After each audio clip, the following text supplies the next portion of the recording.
Guys, magandang araw. Ngayon meron tayo ulit na isang unit dito. Magpapalit tayo ng turbo. Bali, nasira yung turbo ni sir. Papalitan natin yan. Bali, yung price nga pala ng turbo ng nabili ni sir ay 6,500. Tapos, papalitan na natin siya ngayon. So, check natin yung kanyang turbo pag natanggal na.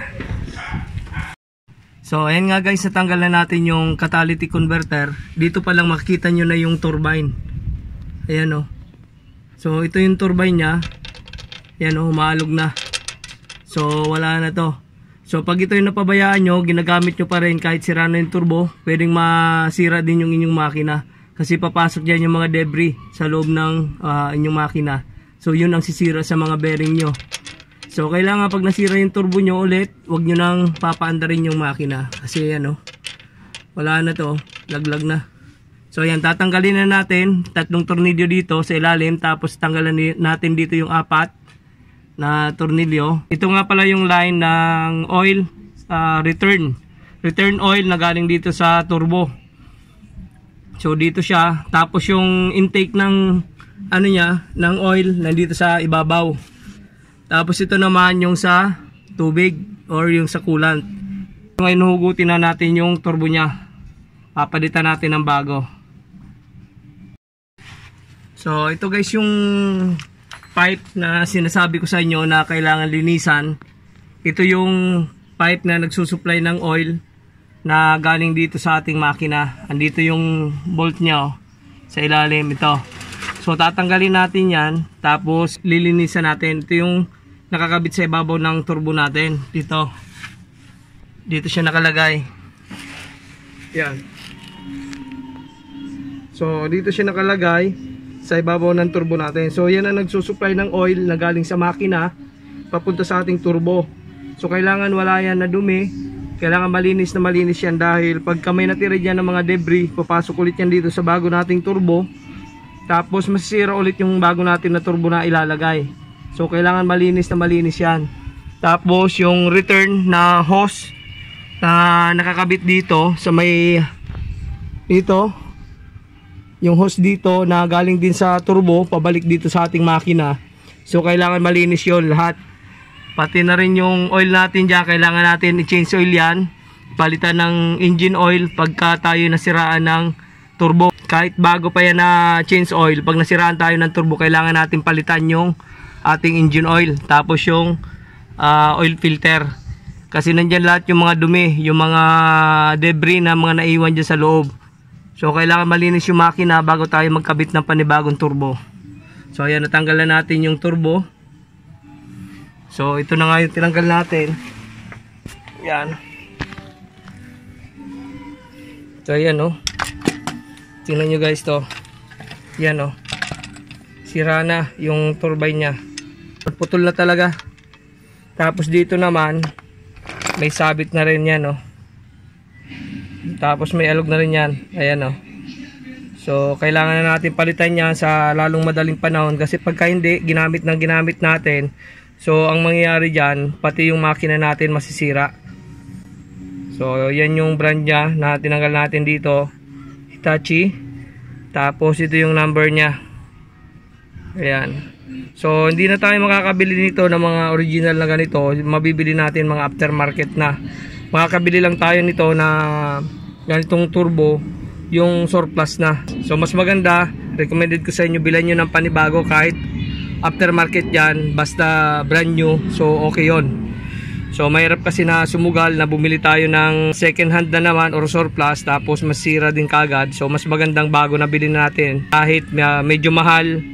So at least sigurado naman tayo na hindi kaagad-agad masira. Ngayon ikakabit na natin yung panibagong turbo. Linisan natin lahat ng mga pipe na supply dito sa turbo. Tapos yung pabalik na hose, bali ito yun.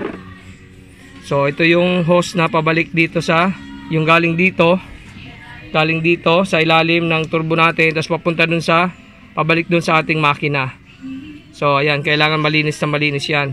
Huwag natin linisan to ng gasolina kasi lalambot ito, kasi rubber lang to.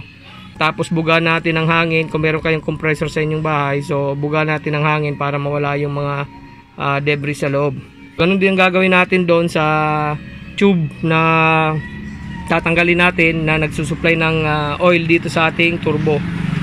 So okay, so tatanggalin na natin yung 12mm yung tornilyo niya doon sa ilalim. So ayun nga guys, nandito na yung turbo ni sir na binili na bago. Yan, brand new. Yan, tapos may kasama na rin siyang gasket. Ito yung sa exhaust, sa may catalytic converter. Ito naman yung dito sa may exhaust system natin. Tapos ito naman na may dalawang butas na kulay green, dito yung nakalagay dito. So kukumpare na natin kung parehong-pareho yung turbo niya na nabili. Bago natin ikabit, kailangan pareho lahat yung mga salpakan dito ng tornilyo. Itong dalawang tornilyo kukunin natin yan, ililipat natin dito sa bago. Tapos ito rin na dalawa. So ililipat natin yan dito. Ito na nga guys yung bagong niyang turbo. So yan, parehong-pareho naman siya, wala namang pagkakaiba. Part number, so 1390068H50. So yan yung part number nya. Tapos dito naman yung part number dito. Tingnan natin kung pareho. So ang part number nya ay 13968H54. So okay lang yan. So yung last number niya lang ang pagkakaiba. 50 ito, tapos ito naman ay 4.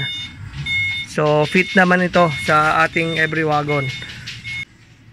So titingnan natin mabuti kung pareho yung turbo niya bago natin isalpak, para sigurado na fit talaga yung turbo na ilalagay natin. Tapos dito yung tornilyuhan, yan.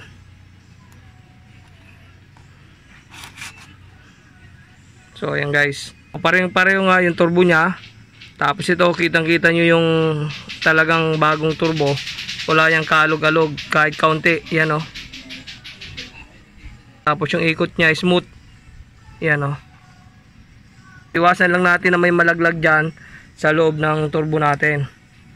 Kakabit na natin to. Yan, pareho naman lahat. So ayun guys, pag hindi natin to nilinisan, tingnan nyo.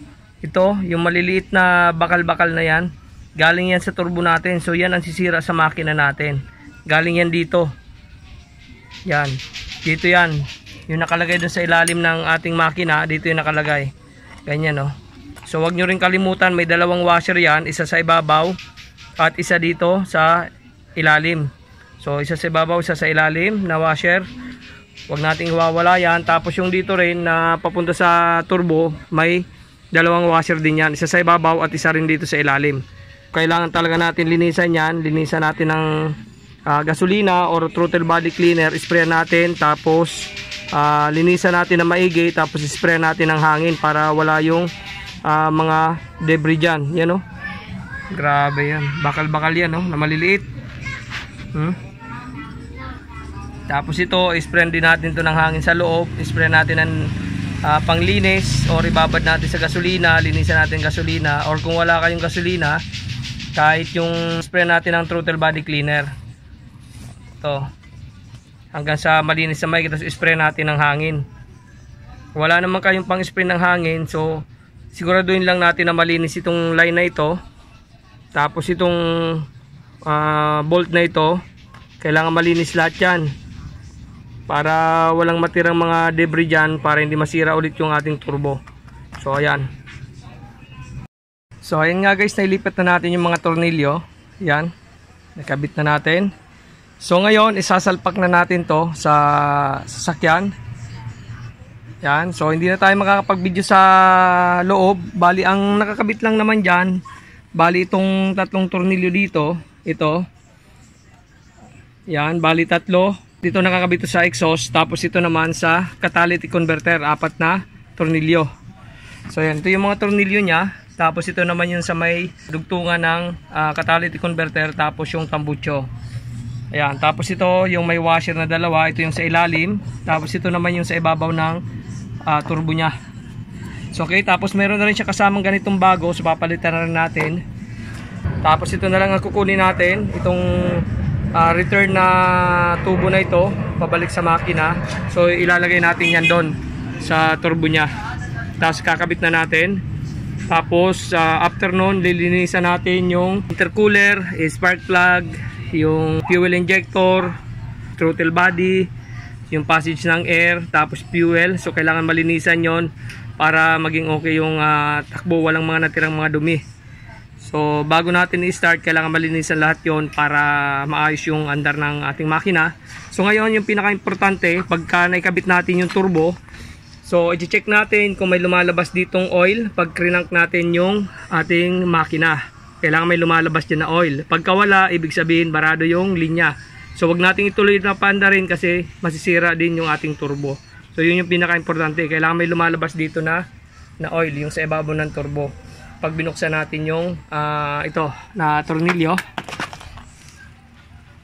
kasi itong tornilyo na ito, dito yung nakalagay. So pag binuksan natin yan, kailangan may lumalabas na oil dyan. So bago natin isalpak yan, kailangan maglalagay tayo ng oil dito. Paikot-ikotin natin yung turbine para magkaroon ng oil yan sa loob. So ayun nga guys, na-install na natin yung turbo. Bali naglagay na rin tayo ng oil dito sa inlet ng turbo natin. So pinaikot-ikot natin yung turbine pagkalagay natin ng engine oil. So ayan o. Pinapaikot-ikot natin yan. Tapos pag bumaba, lagyan natin ulit. Tapos ganun pa rin, paikot-ikutin natin. Bago pala natin paandarin, lilinisan muna natin lahat yung kanyang mga air cleaner, palitan natin kasi may mga oil na yon. Tapos dito sa papasok na tubo, yung kanyang intercooler, yung katulad ng sinabi ko kanina, lilinisan natin yon, intercooler, yung ating fuel injector, yung throttle body, yung ating mga spark plug, i-check natin lahat yan. Kasi kung minsan may mga oil na yan, dahil nasiraan tayo ng turbo, nagkakaroon ng mga oil yan. So lilinisan lang natin yan bago natin paandarin. Okay? So meron din tayo mga video niya kung paano natin nilinis. So panoorin na lang po nila. Okay? So ayun nga guys, na-install na natin yung turbo, pati yung catalytic converter. Tapos nalinisan na rin natin lahat, yung throttle body, yung fuel injector. So ngayon, i-install na natin tong oxygen sensor, nalinis na rin natin. Tapos naglagay tayo ng anti-seize. Ayan, nilagyan natin yan para hindi mag-stack up yung oxygen sensor pagka tinanggal natin ulit. So ngayon, ilalagay na natin to. Tapos tatry na natin na paanda rin. Nilagyan na rin natin ng engine oil. So ayos na lahat. Kabit muna natin tong sa oxygen sensor, yung dalawa. So subukan na nating paanda rin. Kailangan pag in-start natin, may lalabas ditong oil dito sa bolt na ito. Start na natin. So ngayon pag walang lumabas dyan na oil dito, so wag na nating tutuloyan dahil masira din yung turbo natin. So ibig sabihin hindi gumagana yung oil pump nya. So ayan, start na natin.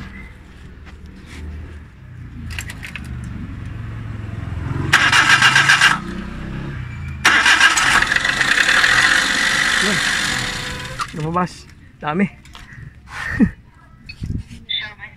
So ayan guys, may lumabas na oil. So ayan, ibig sabihin okay, nagsusupply siya ng oil sa ating turbo. Ayan. So ngayon, pupunasan natin yung mga natapon na oil. Tapos yung sa turbo nya, punasan natin na maigi dahil pagka uminit yan, uusok yan. So okay, so may supply na ng oil. So okay. So pwede na natin paandarin yan. So ayan guys, start na natin. Pag start natin ito, bali ang mangyayari dyan, manonotice nyo, mausok pa rin yung tambutso nya. Kung hindi pa naman napasok yung muffler nya ng oil, so madali naman mawala yan. Mga 2 to 3 days lang, wala na. Or 1 day lang, minsan wala na pag hindi umabot dun sa muffler. Kasi pag umabot sa muffler, matagal yan bago mawala. So ngayon, papaandarin na natin. Hinigpitan ko na yung tornilyo dito. So may supply naman ng oil. Tapos okay na lahat dito. Chinik na natin. So start na natin.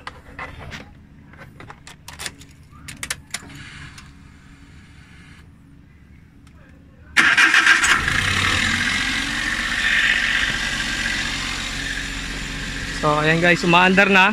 So ayan guys, yung ma-notice nyo dyan, mausok pa yan dahil yung binabad natin yung catalytic converter sa gasolina. So bali nag-evaporate lang yon dahil nainitan. Mawawala rin yan. Tapos yung mga natirang mga oil yan sa loob. So papandarin lang natin yan na nakaminor na mga ilang minuto. So ayan nga guys, ayos na, umaandar na, napaka-timing na makina. So, ang manonotice lang natin dito, bali may mga usok-usok lang dyan na kaunti dahil yung oil nga na natapong kanina nung chinek natin kung may oil na lumalabas dyan sa supply ng oil papuntang turbo. So, pinunasan naman na natin. So, pag natuyo na yan, naubos na, so wala na yan, hindi na yan usok. So, ayan. So, dito naman sa tambucho niya, so ngayon medyo mahina na yung usok, pinaandar lang natin. Hinayaan lang natin siya na nakaminor. Ayan o. Kanina, nakita nyo, mausok. So, ngayon yan, wala na o. Ayan o, wala na kaagad. Ganyan na mangyayari pagka nasira yung turbo nyo na hindi nyo na pinilit na paandarin. Pag naagapan nyo, hindi papasok yung oil sa loob ng inyong muffler. Kasi pagka pumasok yan, mahirapan kayo. Kailangan yung baklasin yung muffler at ipapa-opera nyo yun para malinis. So ayan o, wala na kaagad na usok. So ayan lang natin siya nakaminor ng mga ilang minuto. Ayan guys, tapos ito nakarekta rin to. Bale dito nila kinabit yung isang terminal ng relay papunta dito dyan sa body ground. Kaya pag susi nyo, andar na kagad yan. So ngayon, ibabalik natin yan sa stock. So check natin pag ababot na yung kanyang temperature sa 98 to 100 degrees Celsius, dapat andar yung kanyang auxiliary fan. So ayan. Tapos papalitan din natin to ng coolant kasi nakatubig lang ito. So medyo kinalawang na yung kanyang system. Kanya lang kadali kung paano magpalit ng turbo. So kung nagustuhan nyo itong ating video, huwag po natin kalimutan i-like, share, and subscribe ang aking channel. At pakiclick din po ng ating notification bell para lagi po silang updated sa ating mga video. Maraming salamat po at ingat po tayo. God bless po.